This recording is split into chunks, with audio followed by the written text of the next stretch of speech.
हर आदमी एक ही बात सोचता है कि हम ये काम करेंगे तो हमको क्या फायदा होगा। अभी काम किया नहीं है ठाकुर जी, अभी काम किया ही नहीं, फायदा पहले सोचता है। लाभ के बिना किसी भी कर्म में प्रवृत्ति होती नहीं है। अरे भाई कम से कम एक प्रकार से तो लाभ हो, एक तरह का फायदा तो हो, कुछ तो लाभ होना चाहिए कि नहीं। ये श्लोक इतना अद्भुत है, इतना अद्भुत है, इसको यदि ठीक से कोई सुनकर के धारण कर ले तो जीवन की अंतिम श्वास तक भगवान की कथा सुनने की इच्छा रखेगा, कथा श्रवण रूप साधन का कभी त्याग नहीं करेगा। कथा सुनने वाले को 4 लाभ हो जाते। कितने लाभ? 1 नहीं, 2 नहीं, 3 नहीं, 4 लाभ। और ये 4 लाभ ऐसे होते हैं व्यास जी की ऐसा नहीं कि इसके बाद ये होगा, इसके बाद ये होगा, ऐसा नहीं है। ईमानदारी से श्रद्धा पूर्वक कथा श्रवण करने वालों को तत्काल 4 लाभ प्राप्त हो जाते हैं। कौन कौन से लाभ? यच्छृण्वतो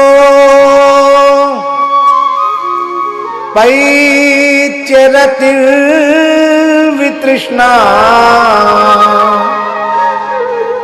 सत्वं च शुद्ध्यत्यचिरेण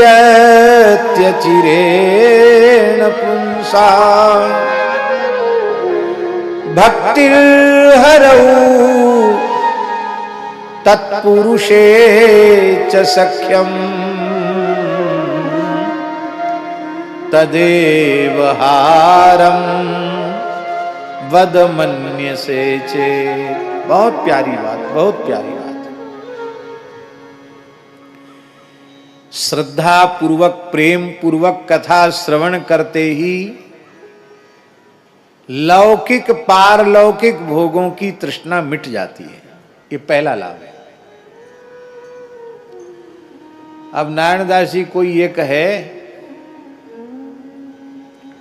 कि हम तो इतने समय से कथा कह रहे हैं, इतनी समय से कथा सुन रहे हैं, हमारी तो तृष्णा मिटी नहीं, तो समझना यह चाहिए कि न ईमानदारी से कथा कही गई और न ईमानदारी से कथा सुनी गई।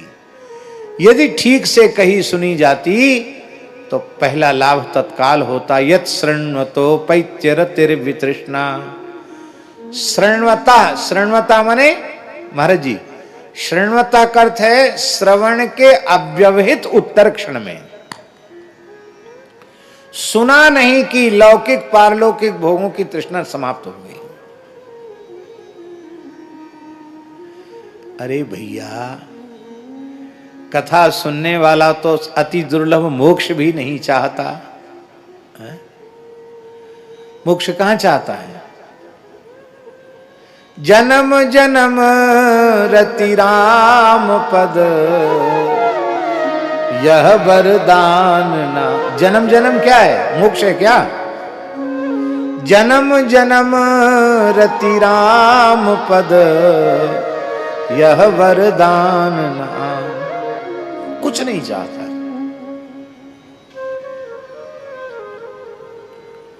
कुछ भी नहीं चाहता है। यत् शृण्वतो पैत्यरतिर्वितृष्णा।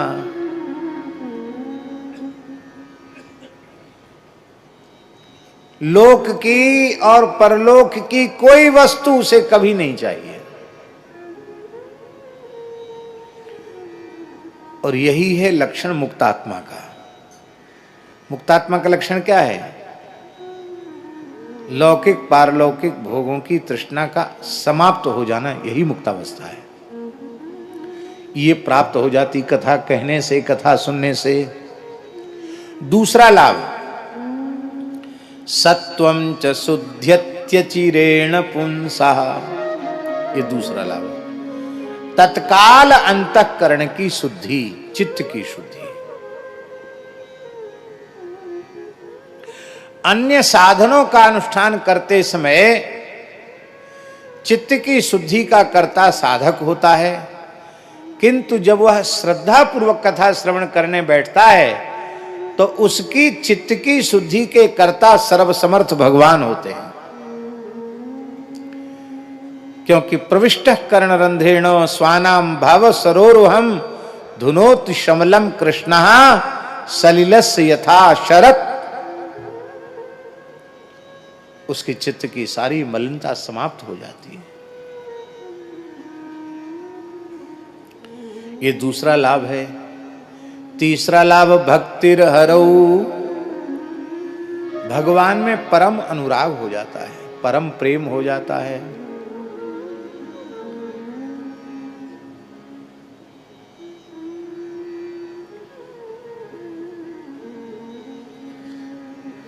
कितना प्रेम हो जाता है।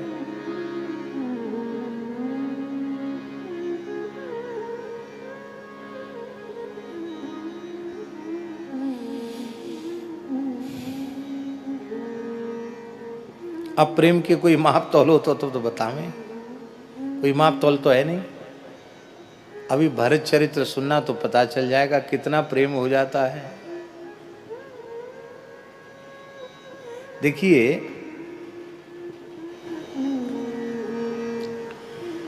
व्यक्ति के मन में यह तो होता है कि लोग मुझे भक्त समझें, प्रेमी समझें।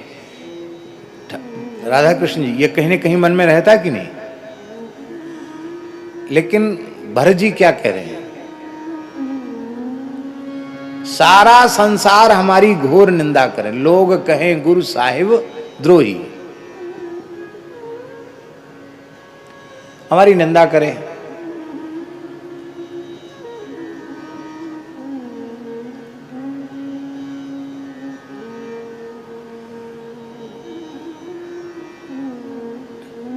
अच्छा एक बात बताओ, श्री राम जी के वनवास में कहीं से कहीं तक भरत जी का कोई दोष है क्या?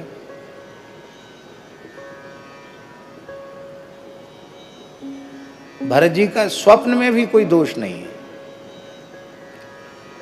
हम लोग बड़े से बड़े भयंकर पाप अनजाने में नहीं, हठपूर्वक करते हैं।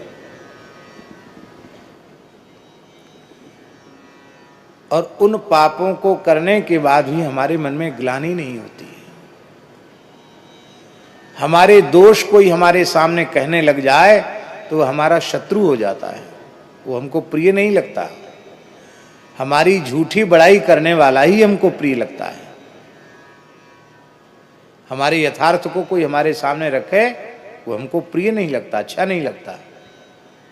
हमारी निंदा करने वाला हमको अच्छा नहीं लगता।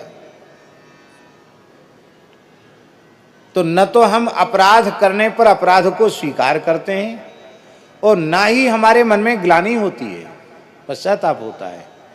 पर आप भरत जी को देखें, भरत जी के का दूर से दूर तक कहीं कोई लेना देना नहीं, कोई गलती नहीं है। पर जितना पश्चाताप भरत जी ने किया है, पूरे इतिहास में कोई उदाहरण हो तो खोज के दिखा दो। पूरे वैदिक पौराणिक साहित्य में भरत जी के जैसा पश्चाताप करने वाला जब से सृष्टि हुई है और अब तक और आगे तक भी भरत जी के जैसा बिना अपराध के अपराधी अपने को मानने वाला और उसके लिए पश्चाताप करने वाला भरत जी के जैसे भरत जी ही हैं। इस सब के मूल में क्या है? इस सब के मूल में है भरत जी का श्री राम प्रेम है। इस सब के मूल में क्या है? भरत जी का श्री राम प्रेम। किसी अच्छे ज्योतिषी के पास जाओ,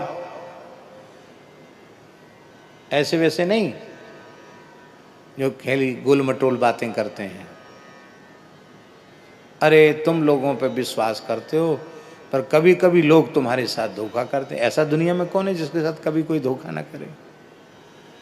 तुम कमाते तो बहुत हो लेकिन खर्च हो जाता। अरे भाई, कमाई इसलिए जाता कि खर्च हो जाए। एक गोल मटोल बातों वाला नहीं। जो वस्तुतः ज्योतिष शास्त्र का पंडित है, क्योंकि ज्योतिष भगवान के नेत्र हैं, वो किसी को कह दे कि तुम्हारा तो भाग्योदय होने वाला है। क्या भाग्योदय होने वाला है? बोले तुम ही चक्रवर्ती सम्राट बनोगे, भले ही ना बने, लेकिन जैसे ही कोई अच्छा प्रसिद्ध ज्योतिषी बताएगा तो फूला नहीं समाएगा सुनने वाला। ज्योतिषी जी आप बहुत अच्छे हैं, लियो दक्षिणा।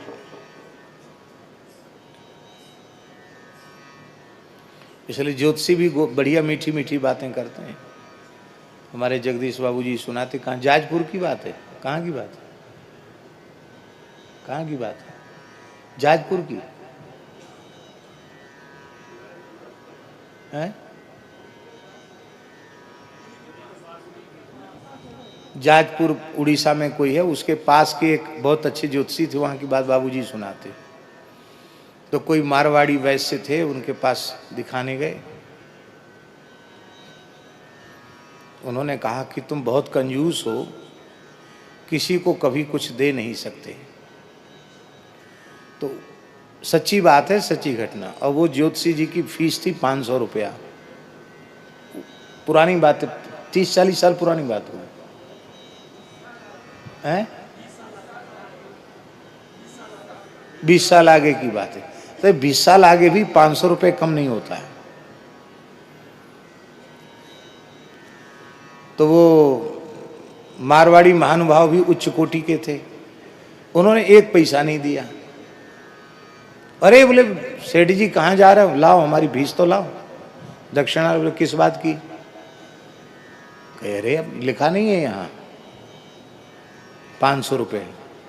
तो उन्होंने कहा कि आपने ही अभी अभी बताया है कि तुम बहुत कंजूस हो और तुमसे पैसा खर्च हो नहीं सकता है, मैं 500 रुपये दूंगा तो तुम्हारी ज्योतिष झूठी हो जाएगी, इसलिए मैं नहीं दे सकता। चले गए। तो ये बता रहे थे कि तब से उन्होंने नियम बनाया कि पहले 500 रुपये जमा करो, तब हम देखना शुरू करेंगे। कोई ऐसा गुरु आ गया जो कहेगा कि तुम्हारी ज्योतिष झूठी हो जाएगी, झूठी क्यों करें।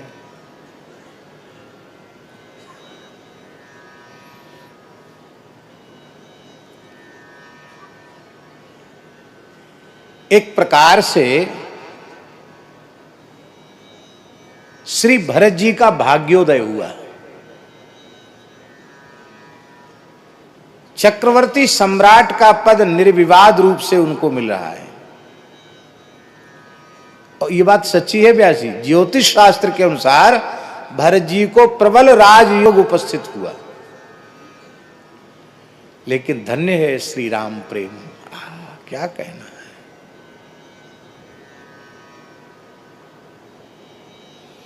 किसी को राजा बनने को मिल जाए तो कितना प्रसन्न हो जाएगा। और दशरथ जी की अंत्येष्टि के बाद उनका सारा एकादशाह द्वादशाह आदि सारा पितृकर्म विधान होने के बाद जब राज दरबार में बैठक बुलाई गई,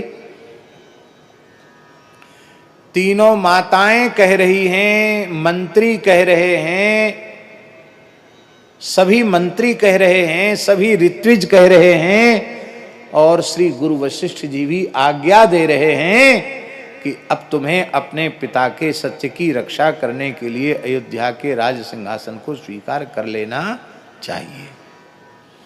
भरत जी स्वीकार कर लेते तो क्या गलती थी, भरत जी क्या अपराध था, कोई अपराध तो नहीं था। लेकिन भरत जी ने उस भाग्योदय को भाग्योदय नहीं माना। क्यों नहीं माना?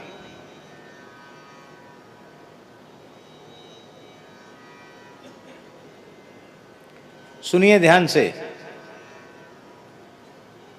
कोई बहुत बड़ा आदमी हो, श्री संपन्न व्यक्ति हो, हजारों करोड़ का मालिक हो,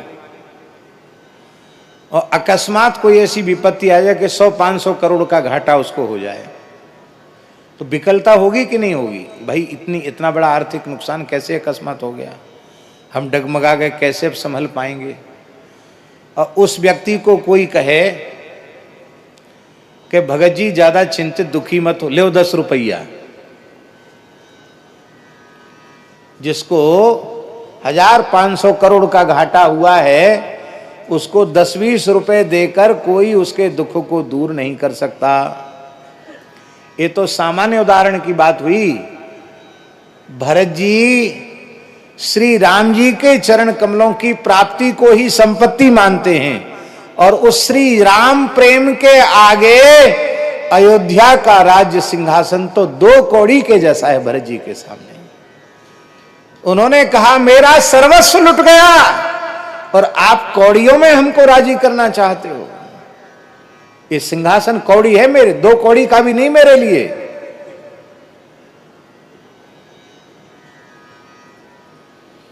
इसलिए देखे बिन रघुनाथ पद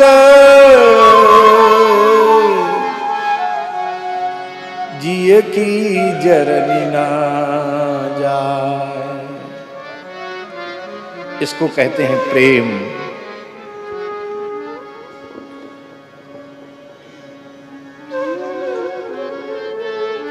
आहा,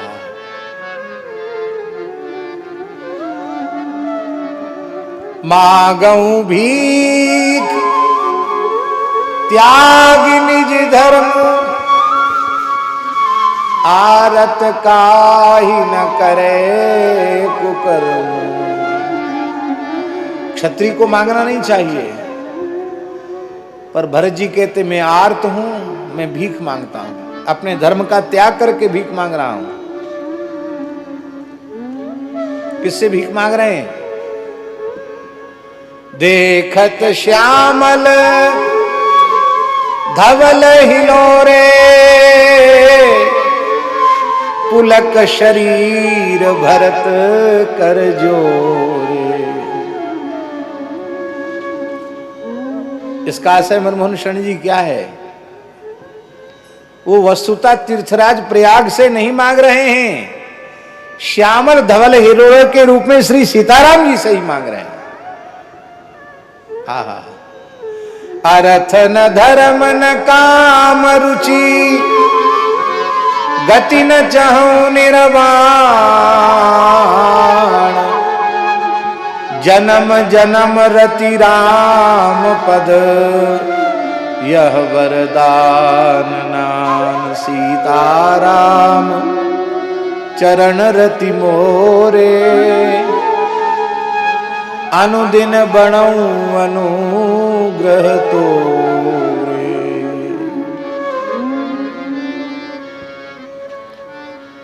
प्रेम धन ऐसा धन है जिसके आगे सब व्यर्थ है, सब फूटी कौड़ी भी नहीं है। न नाक पृष्ठम न च पारमेष्ठ्यम न सार्वभौमं न रसाधिपत्यम न योग सिद्धिर पुनर्भवं वा समंजसत्वा विरह्य कांक्षे। हे सर्व सौभाग्य निधे, हम तो आपसे केवल आपको चाहते हैं और कुछ भी नहीं चाहते। व्यास जी, भरद्वाज जी का सत्कार सबसे कठिन प्रश्न पत्र था।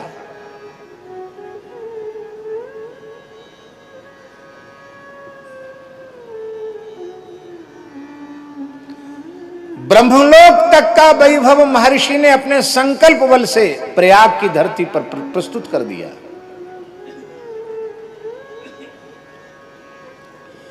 उसको ठीक से समझना हो तो वाल्मीकि रामायण में भरद्वाज जी ने जो स्वागत किया उस पूरे प्रकरण को पढ़ना चाहिए।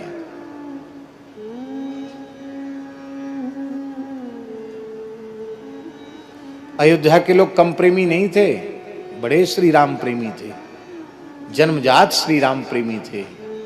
लेकिन इस प्रश्न पत्र में प्रायः सब फेल हो गए। अयोध्यावासी कहने लग गए, राम जी को तो अपने पिताजी के ही सत्य की रक्षा करना चाहिए। अच्छा है वो चित्रकूट में रह के भजन करें। अयोध्या तो अब राम जी से सूनी होने से वहाँ कुछ रह नहीं गया। यहाँ बाबा जी के यहाँ बड़ी मौज है, यहीं रहेंगे, यहीं रहेंगे। राम जी को विक्षेप नहीं करना चाहिए। क्यों? एक एक नागरिक की सेवा में 10-10, 20-20 अप्सरा। इशारे पे हमारा सब काम हो रहा है, नाचना गाना सब। वो तो खुद ही राजा बन गए एक तरह का। लेकिन संपत्ति चकई भरत चक, मुनिया यशु खिलवार, तेहि निशियाश्रम पींजरा, राखे भाविनुसार। उस वैभव का, उस विलास का, उस गान तान संगीत का भरत जी के चित्त पर रंच मात्र भी प्रभाव नहीं हुआ। चंचरीक जिम चंपक भागा, ये भरत जी की स्थिति है। इसलिए कामी नारी पियारी जिमी, लोभी प्रिय जिमी दाम, तिमि रघुनाथ निरंतर, प्रिय लागहु मोहि राम। निरंतर भगवान प्रिय लगे, भगवान ही प्यारे लगे, भगवान ही अच्छे लगे। हे नाथ, हे मेरे नाथ, आप मुझे प्यारे लगे, आप ही मुझे अच्छे लगे। स्वामी जी कहते थे ना बार बार। ये है भक्तिर हरऊ। कथा सुनते सुनते भगवान इतने प्यारे लगने लग जाते हैं। ये तीसरा लाभ है। और चौथा लाभ है कथा श्रवण का क्या? तत्पुरुषे च सख्यम।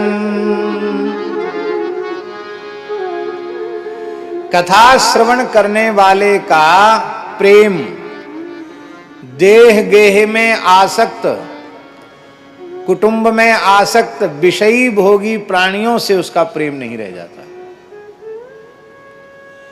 उसका संपूर्ण प्रेम भगवदीयों से हो जाता है। भगवदीय माने जो भगवत जन है उनसे हो जाता है, हरि भक्तों से हो जाता है, वैष्णवों से हो जाता है, संतों से हो जाता है।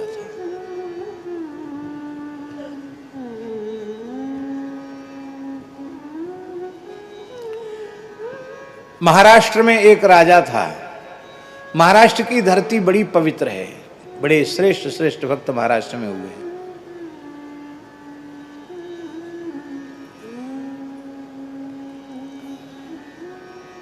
ये जो भक्तन हित सुत विसदियो, भूप नारी गृह राखपति, ये जो नाभाजी ने संकेत किया है, ये भक्तन हित सुत विसदियो, ये महाराष्ट्र के राजा का चरित्र है। हमारे पूज्य गुरुदेव के मुखारविंद से हमने सुना, भक्तमाली जी के मुख से, वो संतों की जमात दक्षिण के तीर्थों में जा रही थी। तो फिर सबसे पहले दक्षिण का आरंभ ही पंढरपुर से है। तो पंढरीनाथ जी का दर्शन करके फिर आगे बढ़े दक्षिण में, उधर श्री रंगनाथ रामेश्वरम तक संत जा रहे थे। तो महाराष्ट्र का यह राजा संतों से बहुत प्रेम करने वाला था।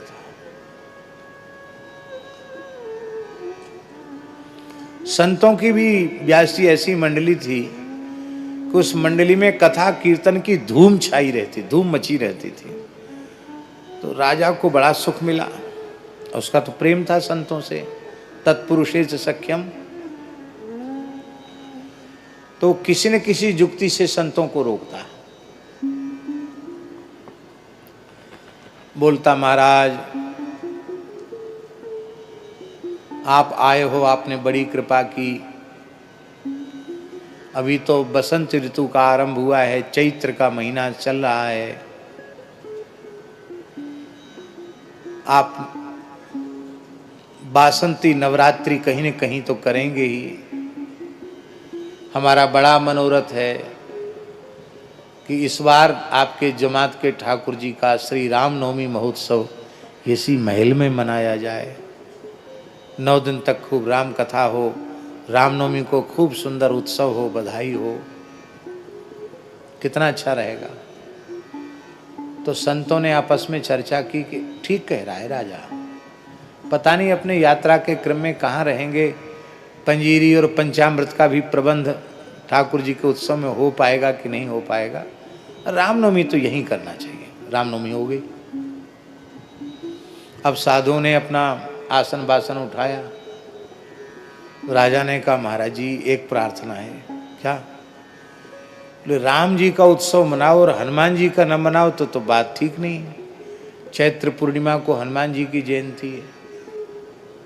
तो लोगों ने कहा चलो भाई अब कितने दिन बचे हैं, रामनवमी के बाद फिर बचा ही कितना, चलो हनुमान जी का कर लो। हनुमान जी का उत्सव हो गया। फिर साधु बोले अब जाएंगे। बोले कैसे चले जाओगे महाराज? बैसाख अमावास्या का सुखदेव जी का जन्मोत्सव है। आप सुखदेव जी का जन्मोत्सव छोड़ के चले जाएंगे? बताओ, सुखदेव जी तो साधुओं के सिरमौर हैं। चलो कोई बात नहीं। फिर बोले महाराज अक्षय तृतीया, चंदन श्रृंगार, चंदन श्रृंगार, चंदन यात्रा, आप इतना सुंदर उत्सव चंदन श्रृंगार का छोड़ के चले जाएंगे? नहीं महाराज, चरण पकड़ ले, अब तो रुकना पड़ेगा। बोले अच्छा ठीक है, अब तो हम नहीं मानेंगे, अब हम चले ही जाएंगे। राजा ने फिर चरण पकड़ लिए। बोले महाराज राम जी का उत्सव तो रामनवमी का मनाया और श्री जानकी जी का जानकी नवमी का न मनाओगे तो कैसे होगा? ये तो युगल सरकार के उपासक हैं। लाल जी का उत्सव हुआ तो प्रिया जी का भी होना चाहिए। सब ने कहा चलो इतना भगत है, कोई बात नहीं, रह जाओ। जानकी नवमी भी होगी।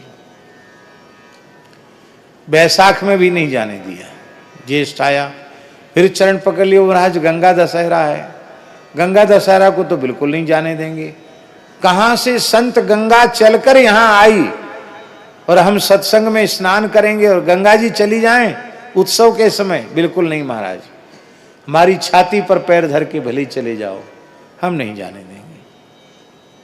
जेठ भी हो गया पूरा। अब बोले महाराज आप चातुर्मास तो करते ही हो? बोले हाँ करते हैं, तो संतों की पुरानी परंपरा है। तो कहीं न कहीं चातुर्मास आपको करना पड़ेगा। आषाढ़ लग गए, चातुर्मास तो शुरू होने वाला है। तो इस बार यही चातुर्मास से हो जाए, बनी बनाई सब व्यवस्था है, नित्य चंद्रभागा का स्नान और सुंदर दर्शन और सब बढ़िया, यही चातुर्मास हो जाए तो कितना अच्छा रहे। संतों ने कहा हाँ भाई चातुर्मास तो कहीं न कहीं करना ही है, और सारे उत्सव इसी में आते हैं। झूला इसी में आएगा, जन्माष्टमी राधाष्टमी इसी में आएगी, और इसी में विजयादशमी भी आ जाएगी, और इसी में कार्तिक भी लग जाएगा, तो कार्तिक के उत्सव भी, दीपावली आदि उत्सव, अन्नकूट भी इसी में आ जाएगा, और इसी में फिर देवोत्थापनी एकादशी आ जाएगी, कार्तिक पूर्णिमा। चलो पूर्णिमा तक तो यहीं रहेंगे, फिर आगे बढ़ेंगे। अब 4 महीना फिर बीत गए।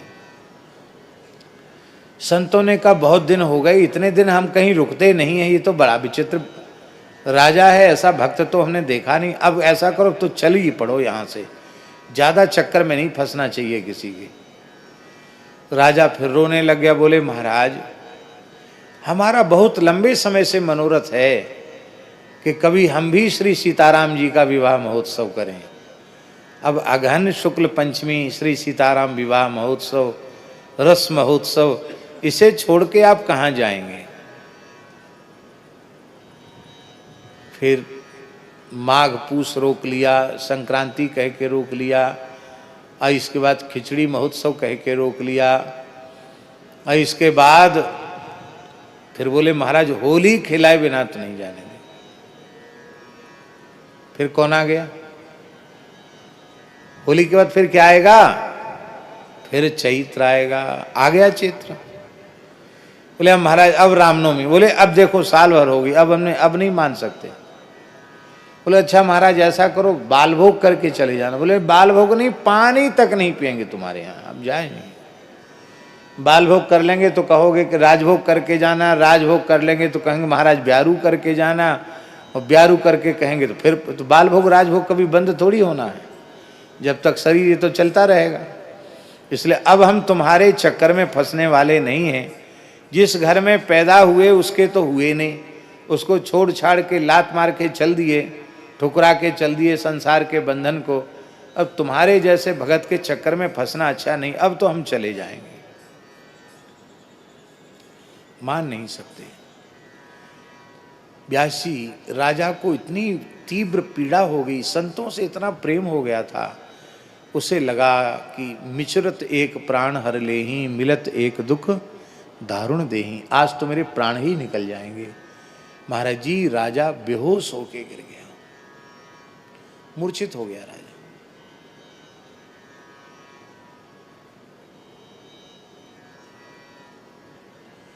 रानी परम पतिव्रता थी। रानी ने पक्का कर लिया कि इसका इतना प्रेम है संतों से। देखो भाई, ये कथा बहुत ऊंची कथा है, अति भक्ति की कथा है, अनुकरणीय नहीं है। अनुकरण कोई कर भी नहीं सकता। हम कहें कि अनुकरणीय नहीं तो भी कोई इतनी छाती वाला है नहीं कुछ अनुकरण करे, पर हम प्रार्थना करते हैं इसकी नकल संभव नहीं है, इसलिए नकल मत करना। रानी ने देखा कि संतों के यहाँ से जाते ही राजा के तो सत्संग के वियोग में प्राण चले जाएंगे। ये संतों के बिना आप जी नहीं सकता। तो ये राजा मर जाएगा तो मैं सती हो जाऊंगी, मैं अनुगमन करूंगी, तो फिर छोटे राजकुमार का क्या होगा? राजकुलों में बड़ी राजनीति कूटनीति होती है। कहीं हमारे और महाराज के अभाव में छोटे बालक का जीवन अत्यंत दुखी न हो जाए। जब सब कुछ नष्ट होना ही है तो सर्वस्व बलिदान देकर भी और सत्संग प्राप्त करना चाहिए। तो रानी ने अपने एकमात्र पुत्र को विष दे दिया, हालाहल विष दे दिया। होगी कोई ऐसी माता जो अपने एकमात्र पुत्र को विष दे दे? रानी ने अपने पुत्र को विष दे दिया। इतना तीक्ष्ण विष था कि बालक के प्राण पखेरु उड़ गए, नख काले पड़ गए, नेत्र उलट गए, शरीर नीला पड़ गया जहर से। रानी ने रोना शुरू किया। रनिवास में और स्त्रियों ने रोना शुरू किया। राजा की मूर्छा जगी, वह भी रो ही रहा था। तो संत जो अपना अपना आसन वासन लेके तैयार थे जाने के लिए, उनके कान में जब रोने का शब्द पड़ा तो संत हृदय नवनीत समाना, ये तो वैसे ही कोमल हृदय के होते हैं साधु। उनके मन में आया कि जिस भक्त के यहाँ 1 वर्ष से हम लोग बहुत सुखपूर्वक निवास कर रहे थे, इसकी सेवा की भावना में कहीं भी कोई अंतर नहीं आया। नहीं तो ऐसा होता है, ज़्यादा लंबे समय के लिए आप कहीं रुक जाओ तो धीरे धीरे धीरे धीरे फिर सेवा की भावना कम होती चली जाती है।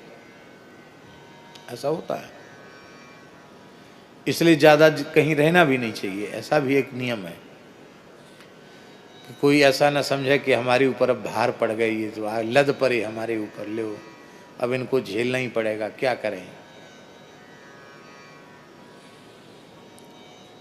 1 वर्ष में सेवा में के उत्साह में बिल्कुल भी कमी नहीं देखी गई। और ऐसे भक्त के घर में कोई संकट आ गया, उसके घर में सब रो रहे हैं और हम लोग स्वार्थी की तरह चले जाएं, ये तो मनुष्यता नहीं है, ये साधुता नहीं है।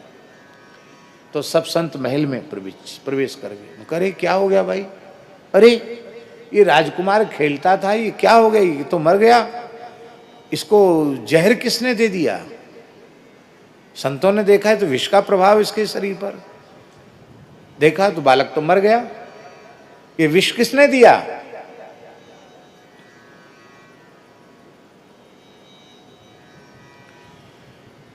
अब कौन विश्वास कर सकता था कि माता ही विष दे देगी? कोई विश्वास कर सकता था? महल में तो किसी ने दिया नहीं था। पर रोते हुए रानी ने कहा, भगवान आप सब संत जा रहे थे, आपके वियोग में महाराज जीवित नहीं रहते, मैं पतिव्रता हूँ, मैं उनका अनुगमन करती, मैं भी परलोक चली जाती, फिर अकेले राजकुमार का क्या? इसको पीछे भी मरना था। यदि इसकी मृत्यु के बदले आप 10-20 दिन का सत्संग और मिल जाए तो संसार की बड़ी सी बड़ी वस्तु को न्योछावर करके भी सत्संग प्राप्त किया जा सकता है। अब सबको मरना ही है, एक एक करके सबको मरना है।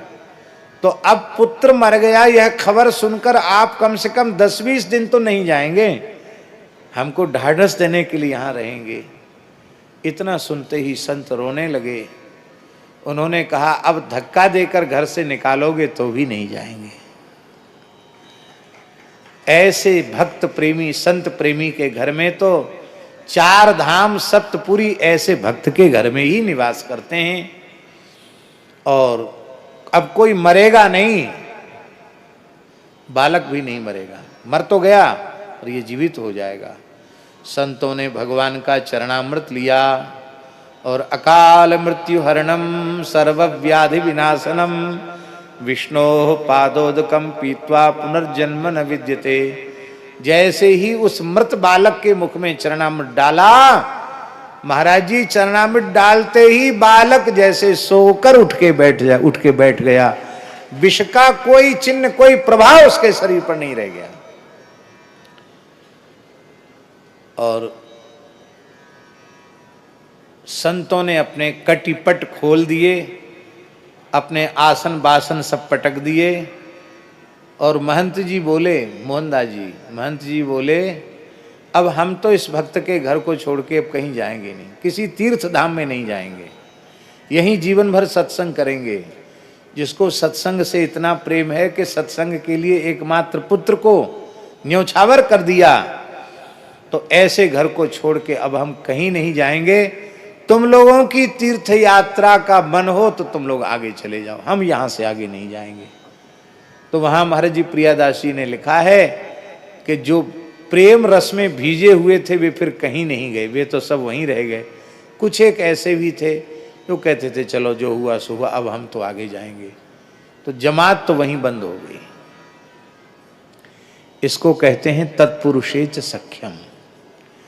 भगवान के भक्तों में इतनी प्रीति हो जाती है कि भगवान के भक्तों का संग करने के लिए वह अपने तन मन प्राण सर्वस्व को भी न्योछावर करने के लिए राजी हो जाता है। वो समझता तन मन प्राण का सौदा करके भी सत्संग मिल जाए तो सौदा महंगा नहीं है, सौदा बहुत सस्ता है। ये तत्पुरुषेच सख्यम व्यास जी इसलिए बड़े महत्व की चीज है कि हमारा भगवान में प्रेम है, इसका परिचय क्या है। यदि इन पूज्य संतों को देखकर हमारे हृदय में प्रेम न जगे तो समझ लो हमारे हृदय में भगवान का प्रेम नहीं है। गाय को देखकर प्रेम जगे तो भगवान में प्रेम है, ब्राह्मण को देखकर प्रेम जगे तो भगवान में प्रेम है, इन पूज्य संतों को देखकर प्रेम जगे तो भगवान में प्रेम है। और गौ ब्राह्मण संत ये भगवान की साक्षात विभूति है इस धरती पर। इनको देखकर आपके मन में प्रेम नहीं जगता तो आप भले ही जप जप के माला घिस डालो तो भी अभी आपको भगवान में प्रेम नहीं हुआ। भक्त प्रीति ही भगवत प्रीति की परिचायिका है। इसलिए जितने भक्त हुए हैं, आप ध्रुव जी को देखो, प्रहलाद जी को देखो, अम्बरीश जी को देखो, कामम च दास्ये न तु काम काम्यया यथोत्तम श्लोक जनाश्रया रति। अम्बरीश जी महाराज,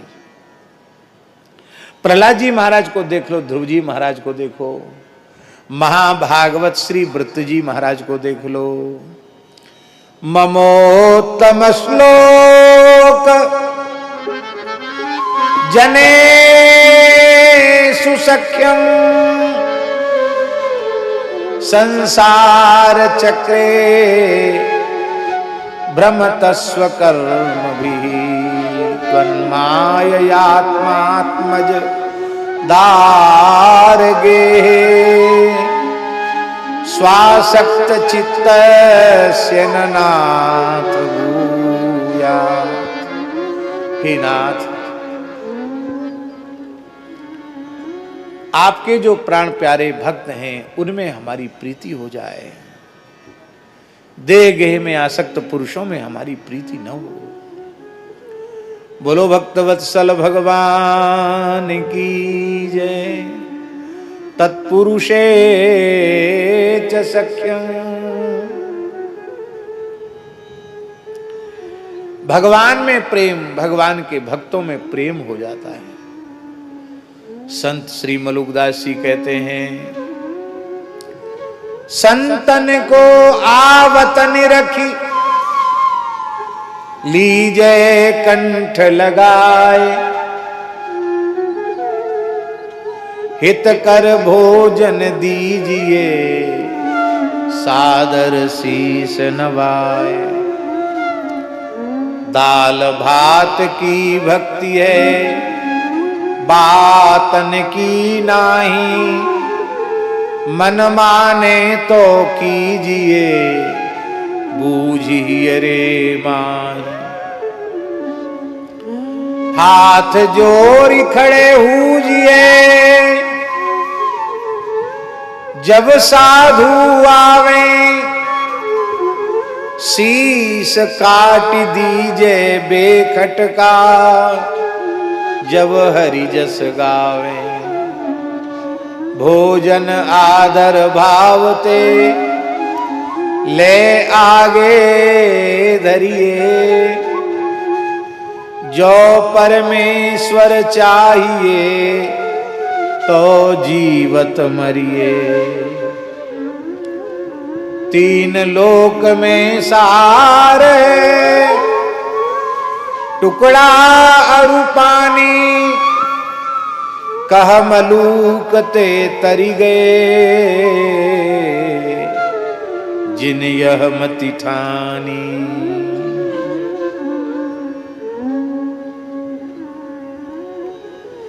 श्री मीरा जी का संतों से कितना प्रेम था, श्री नरसिंह जी का संतों से कितना प्रेम था, श्री नामदेव जी का संतों से कितना प्रेम, श्री तुकाराम महाराज का संतों से कितना प्रेम।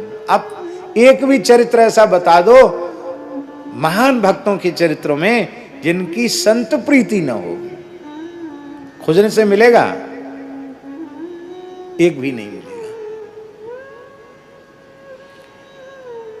कथा सुनने से हरि भक्तों में प्रीति हो जाती है। भगवान के भक्तों में प्रेम हो गया तो कल्याण समझो, भगवान में प्रेम हो गया